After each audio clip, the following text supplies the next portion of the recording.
Hi, my name's Sim. I am the diabetes social worker at Canberra Health Services. So I've been a social worker for over 20 years now, and I have solely worked in diabetes care for the last almost decade. So I have the pleasure of working with families whose children range from birth to roughly 25 actually, because I also work in the young adult clinic. So I'm really excited to be here today, and I can't wait for you to pick my brains. Hey everyone, I'm Samantha Barry. I'm the paediatric diabetes social worker at Campbelltown Hospital. I started this position back in 2017, and that was the first time that we had a diabetes social worker out here in Southwest Sydney, LHD. And since moving into this kind of new area of work back then, I've become a really big advocate for having social workers in all of our diabetes clinics. Hi, so I'm Melanie. So I wear a couple of hats. So I'm a psychologist by trade and worked in a paediatric diabetes service at Nepean for about 10 years. I currently work at JDRF and the insulin pump program, and also in the health policy area. And recently just crazily decided to go back to uni during COVID and do my diabetes educator course. But also, and probably the most interesting role, is a mother of two and my 16-year-old, almost 17-year-old son with type 1 since he was 2. And a lovely photo of my daughter and our COVID dog, Percy, there. Looking forward to chatting to you all. So today, the topic that we're leading with is called Preserving Relationships During Testing Times. And this is going to be a Q&A session to help unpack some of the common parent-adolescent conflicts that occur during this time, because we do know that adolescent development can conflict with diabetes management, and these tensions create a bit of a platform for significant personal and family stress. And today we'll also be giving you a sneak peek into a how-to resource. And this is a resource for young people, but also useful for parents to have a look at. And it helps explore and give some tips and strategies around balancing the demands of study, life, and type 1 diabetes. And who was involved in developing this was a network of social workers and psychologists from around Australia, and that includes us three. So over the next 30 minutes, see us as a resource for you and utilise our time as best possible to ask any questions that are really meaningful for you and your family. So over these next few slides, you're going to have a look at a few different sections of this resource, and we've tried to pull out some themes that we thought you might be really interested in seeing and discussing further. And you're also going to notice that we've got a couple of points here because we'd like to generate as much discussion as we possibly can. It's so important at these times to think about how do we keep our relationship with our young person healthy. At the end of the day, it is a really difficult time, and we need to work really hard to manage that conflict so we're not eroding the connection and the relationship, because we as individuals are the protective factor with our children. And sometimes the most difficult thing can simply be communicating with them and helping them to understand why we do what we do. We have a vested interest, we love them, yet sometimes they might not see it that way. And let's be honest, they speak a different language most of the time to us. And we need to allow mistakes, and these mistakes can sometimes be really confronting. And how do we contain distress around these mistakes? They're practicing, they're not adults.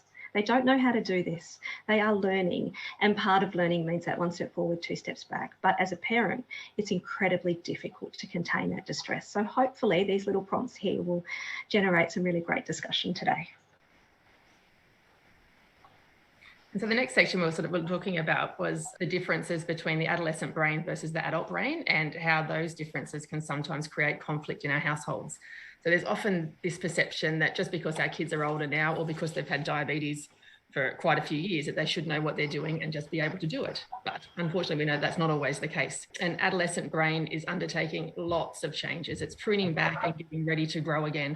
Often the result of this is a teen who is feeling all the emotions and wants, but also a teen whose decision-making part of their brain is not fully developed yet, and really makes us as parents question what on earth they are doing.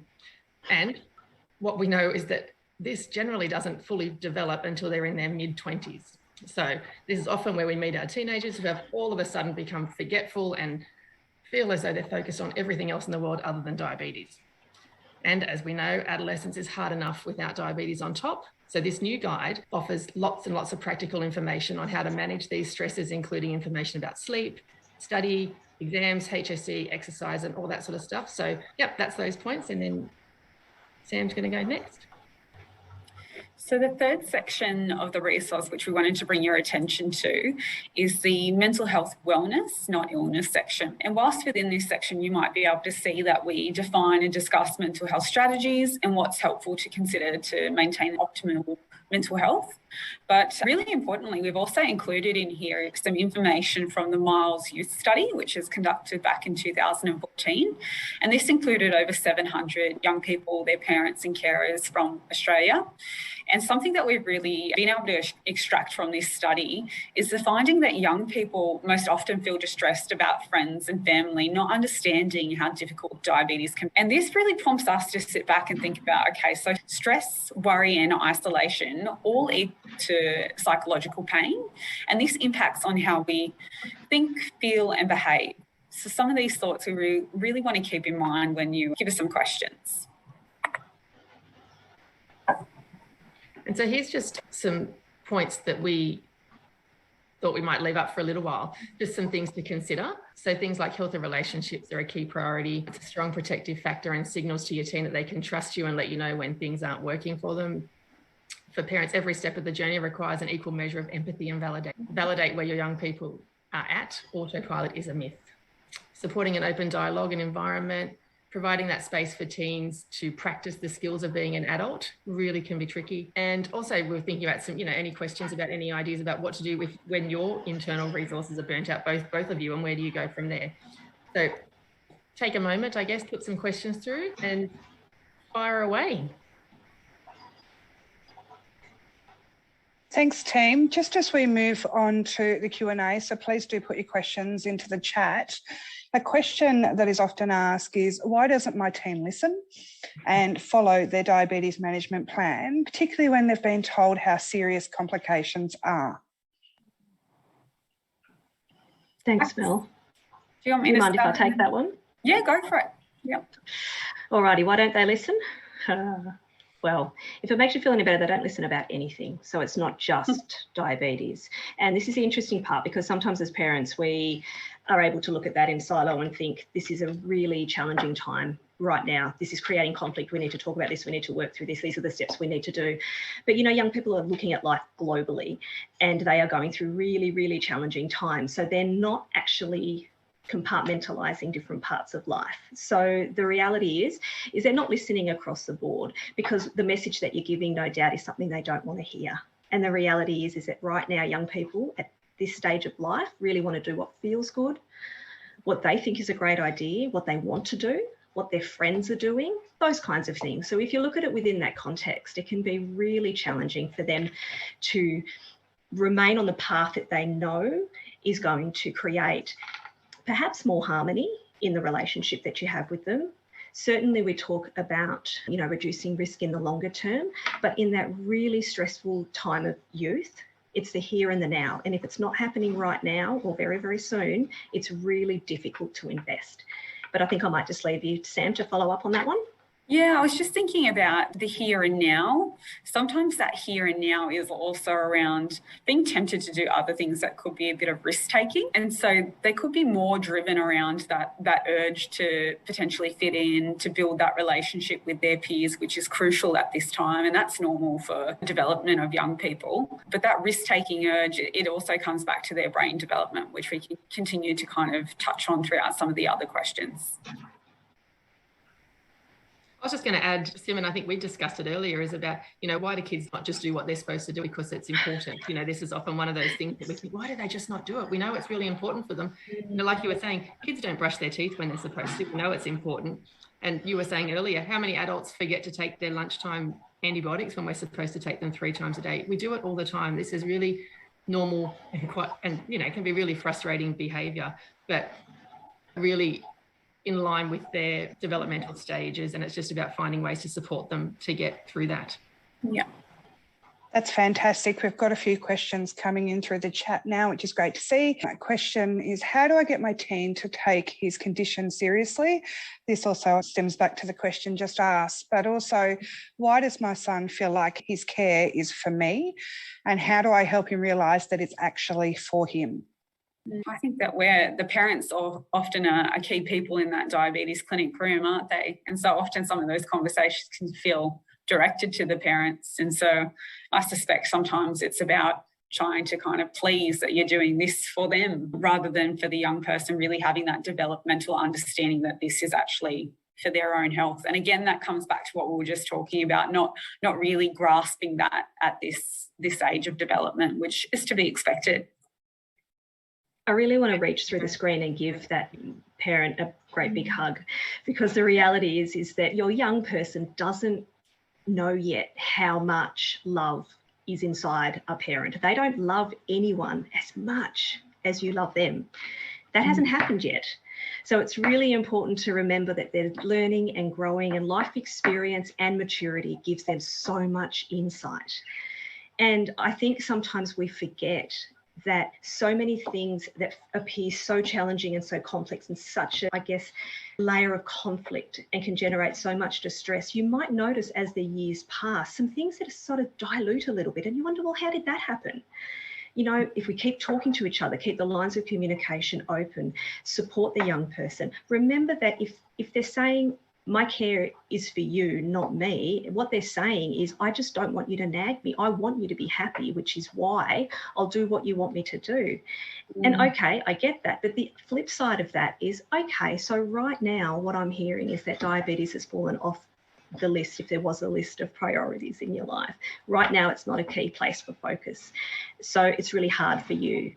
So let's reframe it and look at how can I support you so that that's not the place where we're sitting, so that we're in this together. But I'll stop talking now. I was just going to add, because I guess you can hear that question a couple of different ways. I was wondering whether it's about whether the young person is like, oh, mum, you just do it all. I'm not having a bar. It's up to you to look after it all. Because I know that's sometimes quite common as well.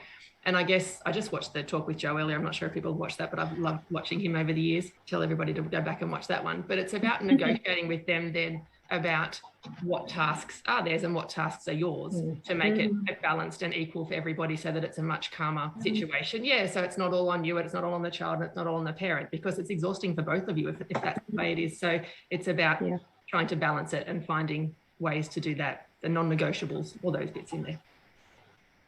And some of the phrases that we've had in mind in preparing for this presentation was, how do we help parents and young people work better as a team? And some of the kind of themes that we're talking about is those healthy relationships, those open dialogue, that validation, that empathy.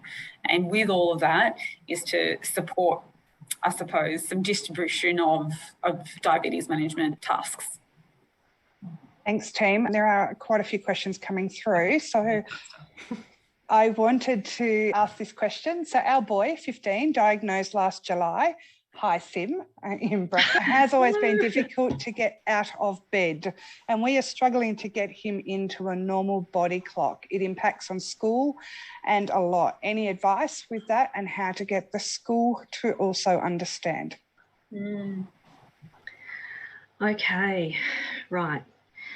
It's all about values. What's he valuing at the moment? It's really tricky, because sometimes we look at this and we think, okay, so for me as a parent, these things are really important. We have these things, we've got to get up, got to get to school. There's all these things that are riding on having this schedule and working for us. And it's tricky because young people don't operate that way, and they don't operate on a schedule like that. And their sleep schedules change significantly the older they get, and their levels of melatonin recede. And then, it's not quite, they're not as tired as early. And if you want to have a fantastic conversation with your teenager, be prepared to be awake between 11 p.m. and 1 a.m. because that's when they're firing on all cylinders and want to talk to you. Most of us are asleep by then. But the reality is that they're on a completely different clock. So you're talking about pre-existing issues with sleep. I'll be honest with you, now is not going to be the time to address them, because we've just talked about him being newly diagnosed last July. There is a lot of dust to settle. There is a lot of new things happening, experiences, thoughts, feelings for this young person. So the reality is it's going to be incredibly tricky. Doesn't mean we don't do it and we don't persevere, but maybe we pick something that we're going to work on, and we're consistently working on that. And whether it's going to bed earlier or getting up at the same time, no matter how tired we are, just finding something that works, picking that and running with it. Because yes, it does have a huge impact on school. Sleep deprivation is a form of torture. Our kids don't believe it because they think that they're invincible, but it really is. But again, it's not about us telling them, because we don't have any credibility. They just don't believe us. So it's about maybe trying to structure, what does the routine look like at home? If their siblings, or, what are they going to bed? What are they doing? I think that's really important as well.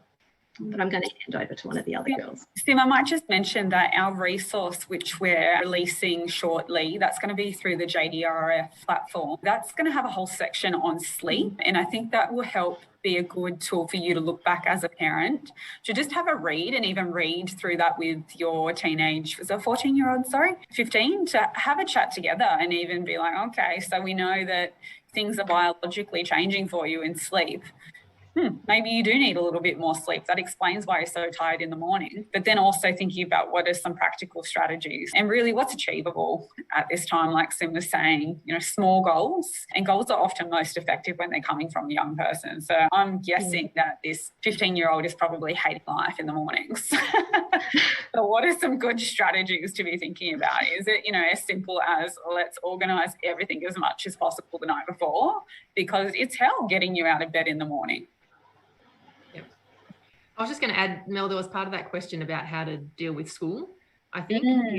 So I think, same as what we keep talking about, communication, I think, is the best way to deal with schools, and try and have those conversations, try and find that teacher there that is going to be open to that. And you might need to go through a few to get to that. But, try and have those conversations, try and explain where they're at. Again, have those things that, our kids need to do these things. These are the rules, and in life we have those sorts of rules they need to learn to roll with, but work out how the school can support you in that as well. And that is something that you're working together on, you all know it's an issue and that you're working on it, but he's obviously gone through a lot over the last 12 months and his sleep's probably been disturbed over the last 12 for different reasons. So there's a few extra things happening for this young person. The other thing I was thinking, which Mel just mentioned, was trying to connect with the right people in school. So thinking about, is there a year advisor? Does the school have a wellbeing teacher? Does the school have a social worker? Does it have a counsellor? And use that as potentially your in to start having some of these conversations, and take our resource if you want, kind of map it out. This is what's happening, because they may not know. I'm just going to add quickly, and use your child to work out what's the right teacher too. Your kids have teachers they like and teachers they don't like. An ally. Use them that way as well.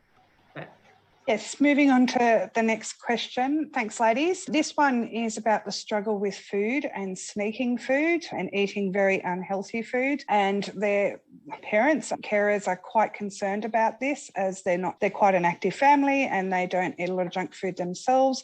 And they're worried about the food conversation and don't want to aid the development of an eating disorder. Yeah. I think actually, I like that the parents are so mindful around the eating disorder aspect. I think that is something to keep in mind. But in that Miles Youth study, it did talk about actually 3 key areas which young people were distressed about, and their weight and their body image was one of those other areas. Does someone else want to jump in and start answering the question a little bit more? I was just going to add, I think teenage years are a really tricky time when it comes to food. I think, all of a sudden teenagers have part-time jobs, which may be at McDonald's, it may be all these sorts of places. So all of a sudden, that parental control we have over what they eat, it goes out the window. They have their own money. They have all this, they have access. And I think part of me thinks that sometimes, yes, we know healthy eating, everything in moderation, all of those things. We all know, we know these sorts of things, but sometimes we just need to sit with it and ride with it a little bit. You have the discussions, the resource on it has a massive section on diet and the impacts of that on the diabetes and all sorts of really good information.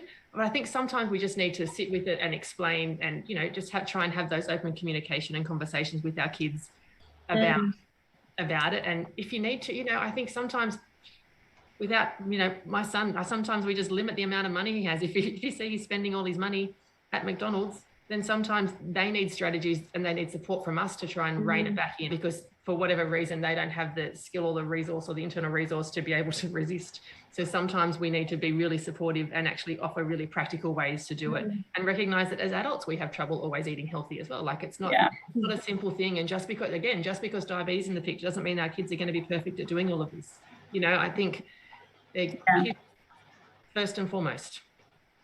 Absolutely. And drawing focus to what just both of you have said, it really is important to think about the relationship that we want our children to have with food into the future. And the reality is now with diabetes on the scene, they're talking about food differently, thinking about food differently. People around them are talking about it differently. You know, perhaps they're considering things that they've never had to consider before. And again, they want to be back in that space of, what are my mates doing?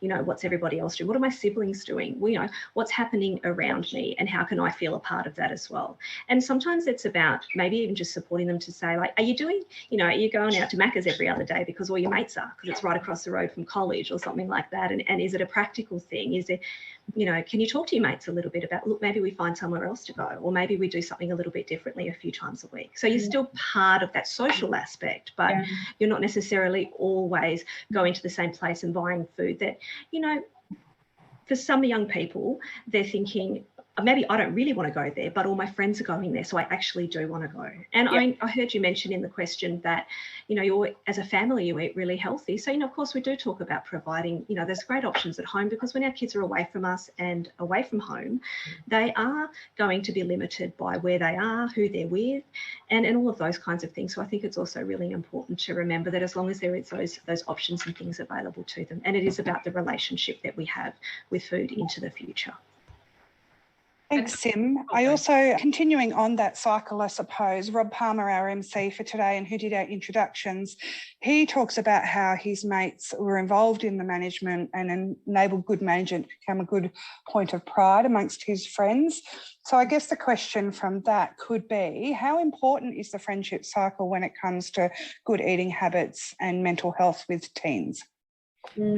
I think it can be really important. I think it's been a really interesting, and I'll speak from my family again just for a moment, but it's been really interesting as a son I often thought, you think the dieting sort of stuff is often a bit more female focused, and we talk about young girls being more at risk. There's this whole going to the gym and building muscles and all this sort of talk happening, and that's all really well and truly being led by their friendship group.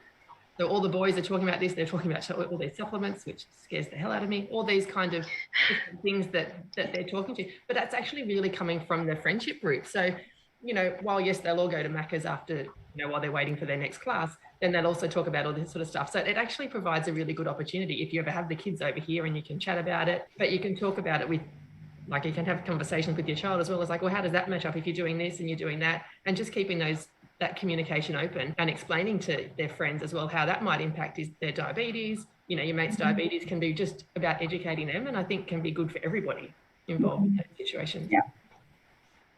I think it's really tricky in this generation, to be perfectly honest, because so much social media, so much distraction to that essence of friendship, that connection, that jump on your bike and leave in the morning and don't come home until, you know, dinner time, or your mum's hollering over the back fence for you to come back. Friendships have changed, and how we communicate with each other has changed significantly. And I often say to my parents, get right down on their level, really think about it. What were you like when you were their age? What was happening for you? Because the reality is that sometimes we come up with what sounds like fantastic advice, and, you know, I always tell my kids, I think my ideas are great and you probably disagree, which is why we have a conversation around it. Because sometimes for kids, friendships for them are being online, or being, you know, I guess only seeing them at school, but they don't have that same connection outside of school, because that's their time to recharge, you know, at home with their siblings, and they, you know, that's not what their friendship is. So sometimes we can assume as parents how we can support our young people to utilize their social network and that space really effectively for them, because for the most part we can also do that really effectively as adults, and we can use our friends as really supportive, you know, soundboards as well. But again, it's around that skill development, and kids front and center will also be thinking about, what do these people think of me? You know, what I do and what I say, the reflection on me. So just remember that, because sometimes if you say they have a great friendship with someone and they might seem a little bit shy about maybe talking more around how that might be a bit more helpful or constructive around their diabetes, it's about maybe just chatting about, well, how could we do that? You know, without feeling like it's going to change the friendship. Okay, so thank you for that, team. We've got a few questions that seem to have a very similar theme around complications and using complications as a scare tactic of management of type 1 diabetes in the teens years. So I'm going to address a couple of these questions and throw them to you so you can give an overall response to that, noting that we only have 5 minutes left in this session. So obviously a teenager never listens to their parents, and they often brutally want the reality of complications given to their teenager. What is the best way to go about this? Is it a way that we should go about this, but also my teen's not going to listen? Can I just start this for a second? Because I feel really passionately about this, because what we actually, we've mentioned it in there somewhere when we called it scare tactics. Now, when we talk about scaring someone or feeling a sense, of broad sweeping fear, what does that say to you? It actually says, oh, I'm not going anywhere near that. You've got to be kidding me, but not in the way that we think. It's not. If I tell you all of these things and we discuss complications, and you're going to realise all of a sudden you're going to mature and develop skills and then be able to manage your diabetes, because that's going to be something that, you're trying to absolutely avoid. No, it's going to be like, wow, that scared me so much. I'm not going to go there, not going to talk about it, not even going to make this connection, not going to join the dots between, diabetes and that picture that you've just drawn for me. What it can actually do is create a real sense of anxiety that has a counterintuitive effect to what you want to do. It's the exact opposite. And then when you're trying to talk about it later on down the track, or you're trying to engage a young person with someone like one of us, it's actually really challenging, because fear is powerful. It is so very, very strong. And also, what are they going to do with that information? Think about how much control do they have over their life, their space, their friendships, all of these kinds of things. It's actually not as much as we think. So we don't want to set them up to fail. It's not something we drop on them because they don't have the maturity or ability to process it and cope with it. But I'll quickly move on to the girls before we have to wrap up. Before we move on to the girls, just want to say thank you, Sim. We only have a minute left, so we are going to have to wrap up our session. And obviously there's some questions we didn't get addressed, but I do encourage those that are in this session to reach out to their healthcare providers, and in particular their social workers. They are a wealth of knowledge, and so your questions are very valid questions that can be answered by your healthcare team. I want to thank you, Mel, Sam and Sim, for today. So it's been wonderful to see your faces again today and to help support parents living and caring for teens with type 1 diabetes.